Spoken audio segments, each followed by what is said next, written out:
Hi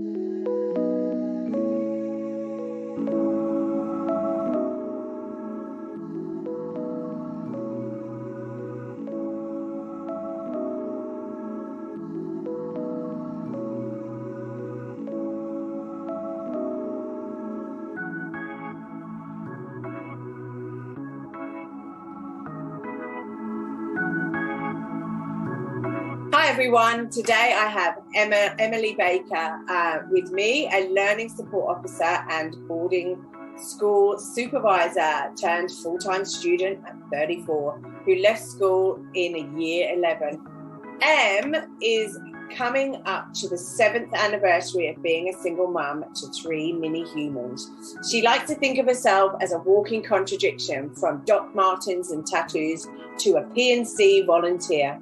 With strong opinions and a love for reading and learning, an advocate of intersectionality and equal rights and body positivity, I need to get my teeth sorted, Em is hoping to leave the world a slightly better place. So hi Em, thanks for coming to the podcast. Thanks for coming on board. How are you today? Hi, I'm really well, thank you. How are you? Oh, awesome. No, really well. Just need to get my teeth sorted, I think. It's all good. So, 7th anniversary of being a single mum, blimey, and you're looking fairly sane and sounding fairly sane. Like, tell us about your journey. Yeah, it's actually hard to believe it's almost 7 years. It's sort of, in some ways, it's such a long journey. In other ways, it goes so incredibly fast. Yeah, there's been a lot packed into those 7 years, I must say. I sort of, from where I started, when we separated, I was 3 months pregnant with my third child. I wasn't working. I had no job. I had no money. I was renting this ridiculously expensive duplex, and I really didn't know how I was going to manage or what I was going to do with myself. And I sort of really spent a good 2 months very stressed and very uncertain of what was going to happen. And there was this slow process of having to wait out the pregnancy and manage to figure out how to get back to work with a very small baby and 2 other children. And slowly, like those pieces of, puzzle click into place. And I managed to get a decent part-time job working as a learning support officer in school, which was fabulous. It was school hours. I got school holidays off. The money, atrocious, but it was something, which was great. Navigating Centrelink was wonderful. I can imagine. Well, I was going to say, because being single, 3 months pregnant, I mean, you really got no avenue as such to go, right, well, I'm single now and I've got 2 kids and I need to go out and get a job because you're pregnant. So how did you deal with that? I mean, that must have been really challenging. It was really hard. I couldn't do anything in terms of drastic life changes. I couldn't pick up and move. I couldn't go and get a new job because nobody, as much as they say they will, nobody's looking to hire a pregnant person. And I also couldn't realistically go into a job knowing that I'd then need quite a big chunk of time off. And I had no stress relief either because, you can't do much when you're pregnant. I was very, very sick. I get really bad morning sickness. There wasn't much that I could do. So the only thing I really did was exercise, as I'm not actually a very sporty person at all, exercise very much, but I started walking and then I started going to the gym. I managed to find somebody to give me some advice on training whilst pregnant, and I just let my stress out that way. I didn't continue it after I was pregnant. I didn't keep it up, but it was enough just to give me something to focus on and get me through, just to do this bit of exercise and something that was for me, and I just waited it out basically. And, How old were your other 2 children? How were the older the other 2 children that you got? They were 5 and 6. Oh, okay. So one was sort of at school and one was sort of going to school and the other one was sort of kindy. My eldest was kindy and then my son was in preschool still. So so that's having your hands full. Definitely a lot.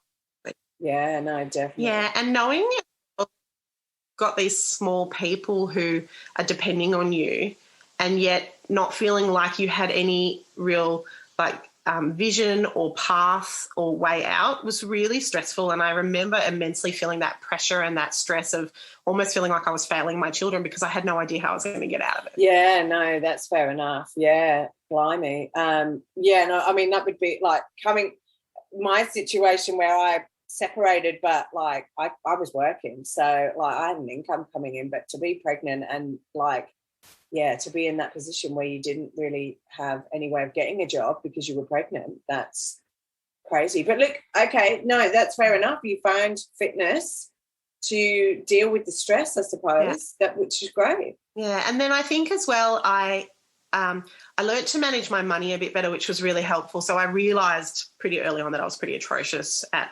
finances, which was quite a self-realisation. And it's a hard thing to do, to kind of look at yourself and go, shit, I'm not very good at this, So the first thing I did was I needed to be able to live in my house and afford the rent. And the rent I was paying was ridiculous. It was like $650 a week.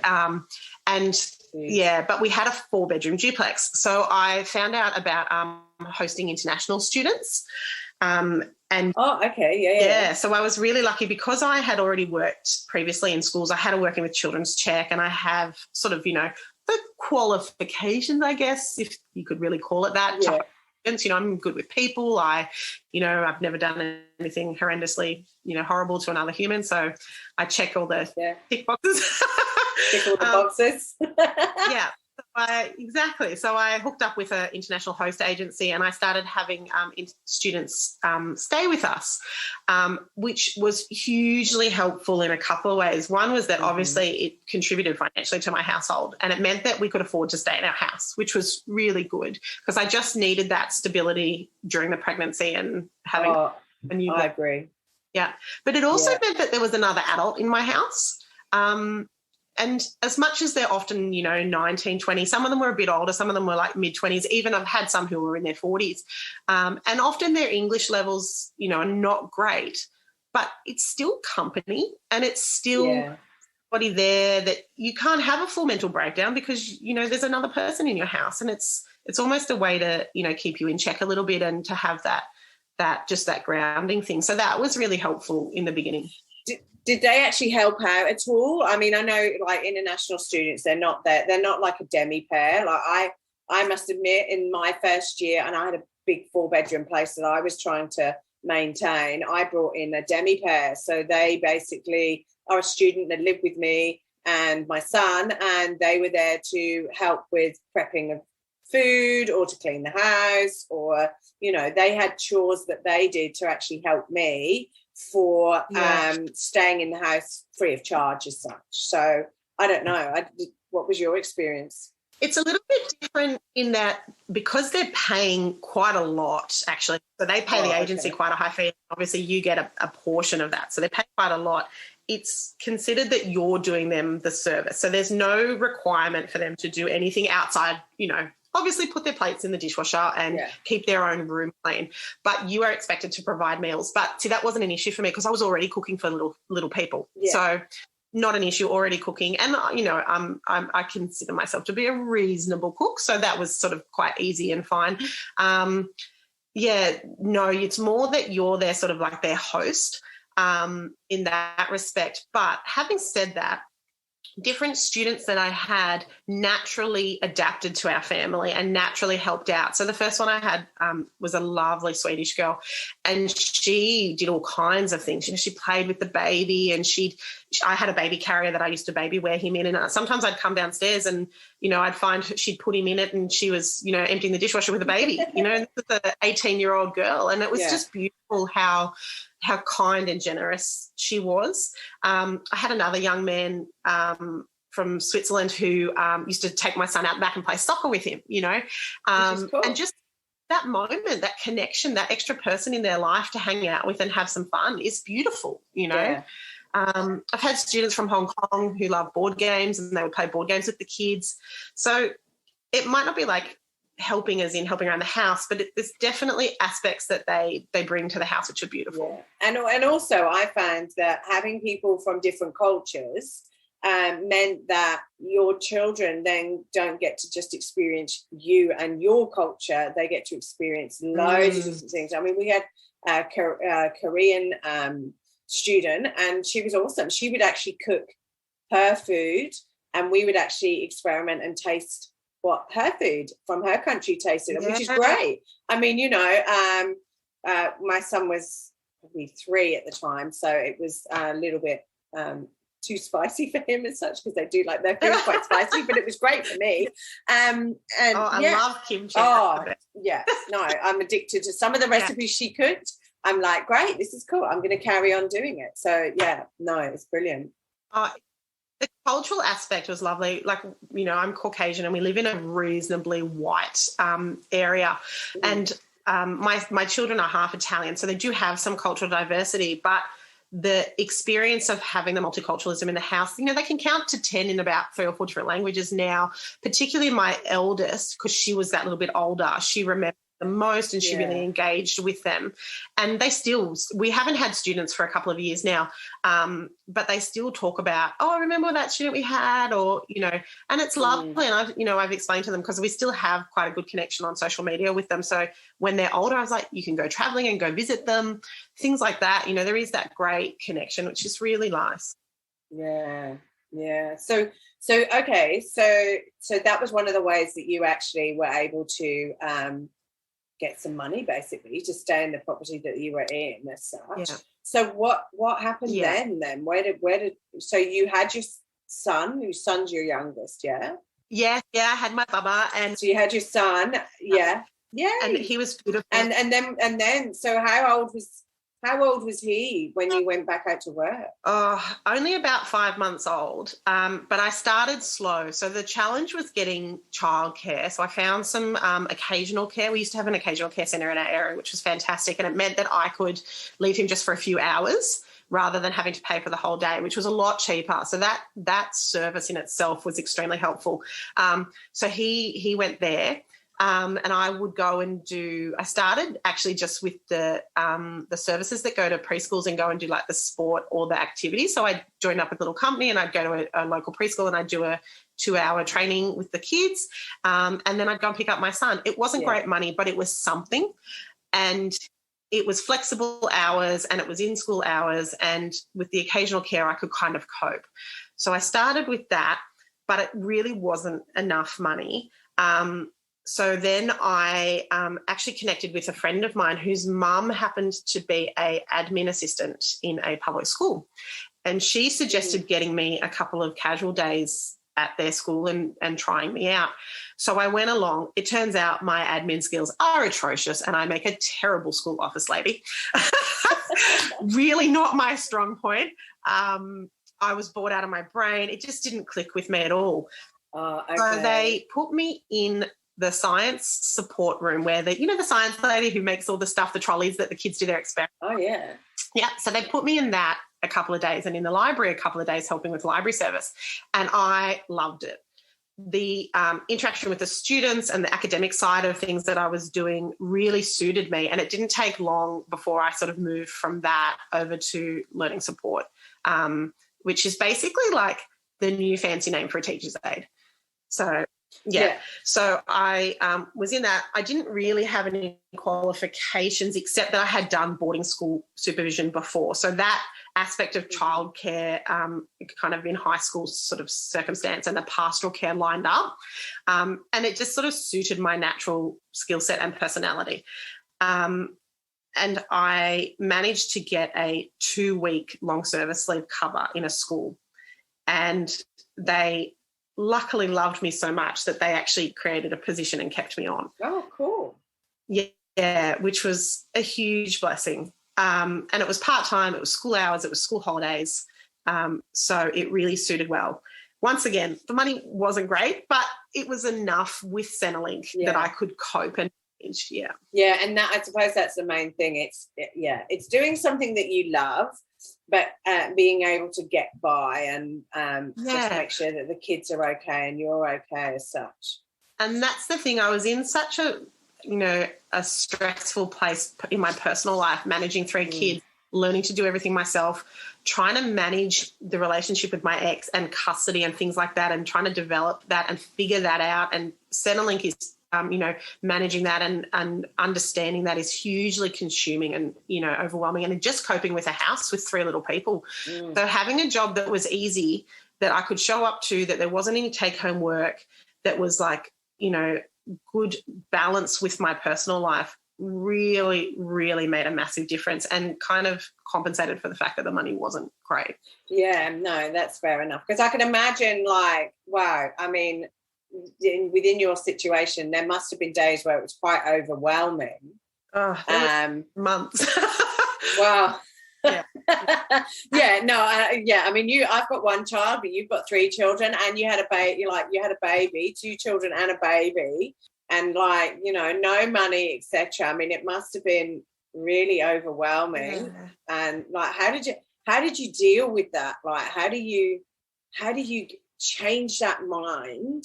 Yeah. And just push to, and I know, because I've been there.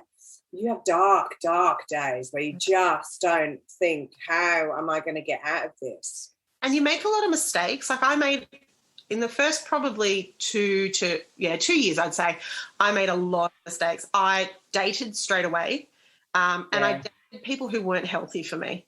And it affected my self-confidence. It affected, my mental health hugely.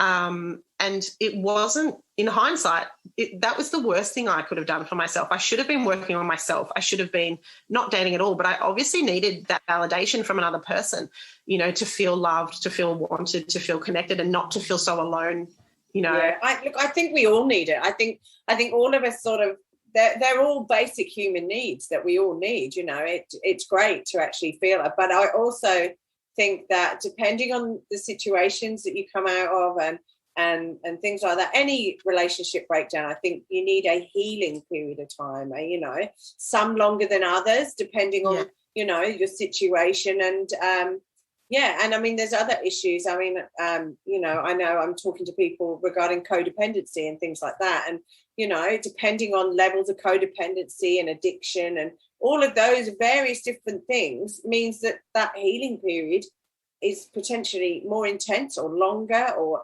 and being on your own and looking at your personal development, I think, is the best thing. But we don't necessarily all do what's the best thing for us straight away, day one. And it took me probably, I'd say, 18 months to really realise that I hadn't healed myself. I hadn't worked on myself. I'd just gone full-blown into coping mode and, using things like relationships to sort of make myself feel better, instead of actually working through the hard stuff and making myself better. And it was when I kind of realised that and got to quite a dark place that I went, okay, I really need some help. And I went and saw the GP, and I used the mental health plan that you can get, because having no money, it's really hard to access some services. Like psychologists can be $100 an hour, I know. But there are ways. So for everyone who's listening, there are ways of getting like you said, a mental health plan where you can actually get, you can get your money, the fees covered. And I know with domestic violence and things like that, they can cover the whole cost for a period of time. So that really helps. And I went to counselling when my son was 6 months old, and basically did counselling all the way through until probably about a year ago. Yeah, it hugely helped. I did a huge amount of work. So I got, with the mental health plan, I got 6 visits for free, completely covered. So I went and saw the psychologist for those 6 visits, and then she said to me, we really need to do some more work. And it was by then that I had gotten my better job as a learning support officer, and the school had an employment assistant program which paid for psychologists. So I managed to get like another, block of visits using that. And that was enough that over about a year to 2 year period that we did a lot of work, and just having someone to offload on, having someone to discuss things with, having someone to say, try this, try that. Did you realise that you do this? And it was really hard, the work. You've been, sometimes, a lot of the stuff you discuss is hard. It's confronting. You've got to talk about stuff that really uncomfortable, and you can often leave really upset. And then slowly. Yeah. 9 times out of 10. Yeah, no, definitely. And like you say, it is very confronting, but it's, I think dealing with those things and challenging yourself and actually looking internally helps you to stop your cycle that you're in, whether it be that you go from one destructive relationship, abusive relationship, whatever, to another. And it will help the children at the end of the day as well, because, there's a lot of talk around learned trauma family trauma from, like, if your grandfather was an alcoholic but your father isn't, but it doesn't matter because, you like learn certain, they've learned certain coping mechanisms, and that gets passed on because as a child you learn from your parents. So that behavior, it's really important to understand that. Like, I'm the third generation in my family to have separation and divorce. My grandparents, both my grandmothers were single mothers. Wow. My mum was a single mum. My mum remarried. She's no longer single, but for, a significant portion of my life she was. And so, that cycle, that repeated pattern of unhealthy relationships with men and living in coping mechanism instead of moving to, thriving. Healing. Yeah. And never, none of them ever addressed their issues. None of them ever sort of, in a formal way, and so learning to do that and learning to get the help was really important, and it made a massive difference. It was huge. I learned to put healthy boundaries in for myself. I learned, to sit with myself and be okay with myself and to be alone and to be calm and to enjoy my life without needing the validation of another human in it. That was massive for me. Yeah, it's like finding your happy place where nobody else is actually, you're not looking to anyone else to make you happy, and it's letting go of a lot of stuff as well and releasing and going, okay, let's let go of that. I can't control it. Let's just focus on what I can control and focus on my children and make sure that I'm happy and healthy and they're happy and healthy, and, and go from there. It helped hugely with my relationship with my ex, indirectly. I didn't go there about him or to, deal with so much with him, but indirectly, because I was happier and healthier, it meant that our relationship was better and I could trust him more and I could let go of a lot of the stuff. And then in turn, it meant that the custody arrangements got better and easier, which made my life easier because suddenly he had some more custody because I learnt to trust him and I learnt to stop, aggravating our relationship. So all of a sudden, our relationship healed and we co-parent now really effectively because I did the work on myself, I'm aware that a lot of people's exes, have, compounding issues, which means sometimes they can't have that healthy relationship with their ex. I'm really lucky in that we both managed to grow and heal. And so we got to a place now where we're really good co-parents, but I wouldn't have got there without seeing the psychologist. Yeah, no, look, I agree with you. And also you can only change yourself. At the end of the day, like I said, you can only control what you can control. You can't control and change your ex. And it's great that you guys have actually found that you've come together and can co-parent effectively. But like you say, not everyone has that option. But no, that's fair. Okay, so you went and got help, and great, because you got some money and stuff to actually help you with that. So at what point did you actually consider, well, maybe I want to be a full-time student and go to how did you get to that point? Because being a full-time student is quite a big decision. Like it was a shock. Going back to school. Yeah. So I got to do that hard work. It was really not something that had been on the cards. It was sort of in the back of my mind that I might do a lot later on when the kids were all in school, all settled and, at a place where I had a lot more time in my personal life. But I guess two things happened at once. The first thing was that I got to a place in my job where I'd sort of reached as high as I could go, and I was quite bored, and I was really struggling with that. I wasn't engaging as well as my job as I should have been because it wasn't challenging me at all. And that's a really hard place to be in because you want to do your job well and you want to be good at it, and then all of a sudden it's a really hard thing to force yourself to go every day to a job that's not stimulating you. So that was happening. And then at the same time, I had a conversation with a really beautiful girlfriend of mine who's also a single mum, who alerted me to the fact that Centrelink had recently changed their kind of system. And she said to me, you know that when your youngest turns 8, they move you from single parent pension over to basically job seeker or the dole. And the payment gets cut dramatically. Oh, my God. And she's like, you might want to have a look at your budget and your figures and have a think about how you're going to cope. So I basically went home and I looked at my budget, which by that stage I'd learnt to manage my money, and so I had a pretty good budget. I had a pretty good understanding of how much we spend in a year. And I looked at my income and I thought, if I went full-time in my job, this would be my income. And even if I did that, plus my weekend job where I was doing boarding, supervising on the weekend when the kids were at their dad's, and I looked at my whole salary and I realised, wow, we actually won't be able to afford to live without the single parent pension backing us up. Oh, my gosh.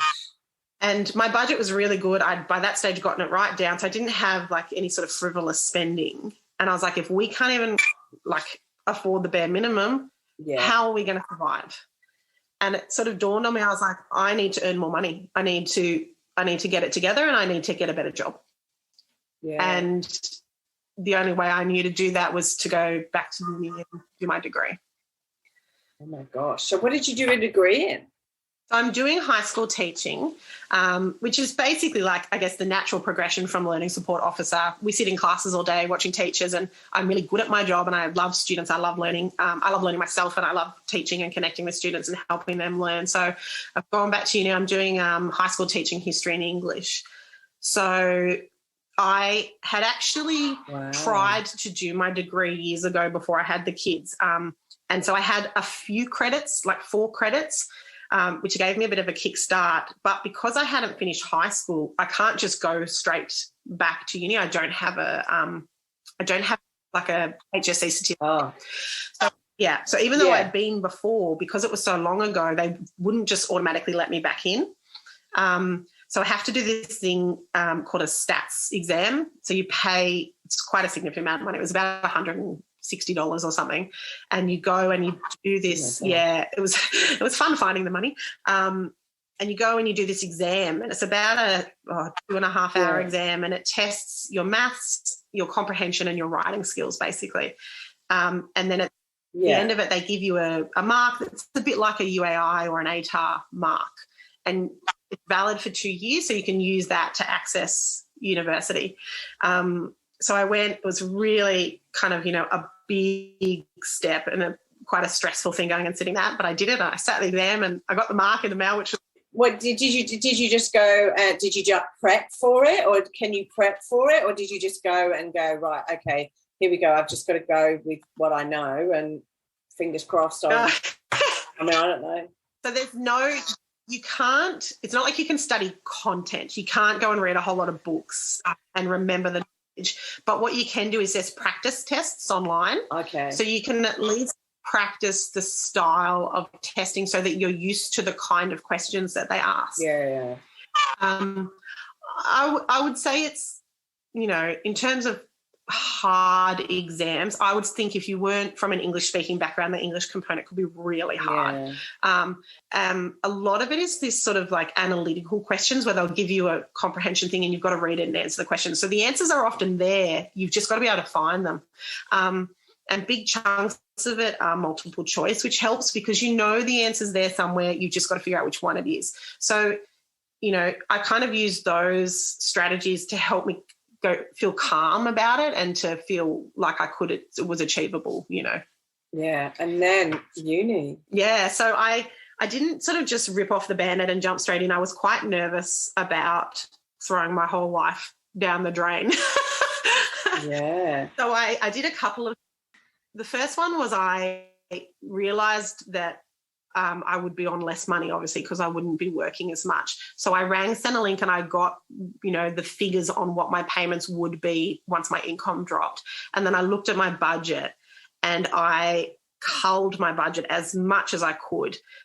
We moved house to a house where the rent was significantly cheaper so that I could actually afford to live for the 3 years that I was going to be at uni off Centrelink, which was quite a big thing. And, you know, a house isn't as beautiful as our old house was, but then those are... Do you know what? But going forward, it's 3 years of living in that house, and then going forward, you know, you'll be able to afford something different and not be worrying about, are we going to be able to afford where, you know, food and etc. Exactly. And as the universe would have it, the street that we ended up moving into is fantastic. We have beautiful neighbours. Like, it's actually in a lot of ways a much nicer property. And who would have known? I would never have done that if it wouldn't have been for going back to uni. I mean, some people poo-poo me, but I always think everything happens for a reason. And, like, you know, even though you get into these tight spots and you go, oh, we're going to have to move because we've got no money, or I'm going to have to rethink and look at what all my other options are, it works out for the better. It just... Yeah, and it really did. The universe is moving you. Yeah, and then things like, you know, COVID hit and my work at the boarding school closed down and I had no job. But because I'd worked so hard at getting my budget down, we were actually okay and we were safe. So there was a lot of aspects that in the end just fell together, and I was so grateful that I had done that prep and I had made some things that I thought were sacrifices in the end actually saved us. So, but how so that was so you said originally, sorry I interrupted you, but you said originally that you weren't very good with money. So how did you actually, did you just write everything down regarding what you were spending and then look at well, I'm going to cull this and I'm going to do that, and we don't need, you know, takeaway on the Friday night or whatever? I'm only saying that because we have takeaway on the Friday night, but yeah. It was funny how it happened, actually. The psychologist, one of the things I struggled with when I was newly single was the quiet in the evening, how quiet and how alone I felt after the kids went to bed. And the psychologist said to me, she's like, put a podcast or an audio book on your speaker while you do your housework, you know, or while you do whatever it is you're doing in the evening, while you're folding a load of laundry. So when I went to search some popular podcasts and audiobooks, the first one that popped up, which was obviously trending at the time, was Barefoot Investor. Yeah, so I thought, you know what, I am absolutely rubbish with money. Let's do this. So I listened to the audiobook over the period of probably a week and a half, you know, an hour or two each evening while I was doing my washing up and folding laundry and things like that. And it was fantastic. My life and my income doesn't exactly suit the figures that he uses because I have such a limited income. But there was bits and pieces in it that I took and used and chose, and just his mentality, his attitude towards things like, you know, what we spend our money on and what's important and what's not really resonated with me. And I really looked at myself and I went, I am doing this wrong. I'm spending money to make myself feel better because I feel like I don't have any money, and that's causing this cycle of, like, you know, oh, I've spent $100 at Kmart, I have great new fluffy pillows, but now I can't pay that bill. So I sort of did a few strategies. The biggest one, I think, was, and it was a bit time consuming, I have to say, but once you've done it once, it's, you know, sort of done, is I rang every company that I have a bill for, so my electricity, my water, my gas, all of them, and I asked them if I can pay fortnightly, which is when I get my Centrelink payment. And I explained the situation. I said, I'm a single parent, I'm on a pension card, I have a really low income. Can I pay my bill fortnightly? And the majority of them said yes. So I then set up I asked them how much it would be fortnightly on an average, or so they all have different systems. Like my electricity company gives me an average, whereas, you know, other companies, they're like, well, this is your bill for the month, you split it up. So I did. And I set my bank account up with a direct deposit. So for every single bill I have, as soon as I get paid from Centrelink, there's a direct deposit set up where it goes straight from my bank to the bill provider. So then whatever you've got left is what you then have for, you know, spending on you and the kids as such. Yeah. And then that way you've covered all your bills, so you're not going to lose the house, you're not going to have no water or electricity or whatever. Yeah. You're covered. Yeah. And then then the rest is what you can enjoy as such. Yeah, and it means that I don't have that mental load on me going, I've got to pay the bill, I've got to pay the bill, I've got to pay the bill, and then not doing it, feeling like rubbish about myself and blowing my money.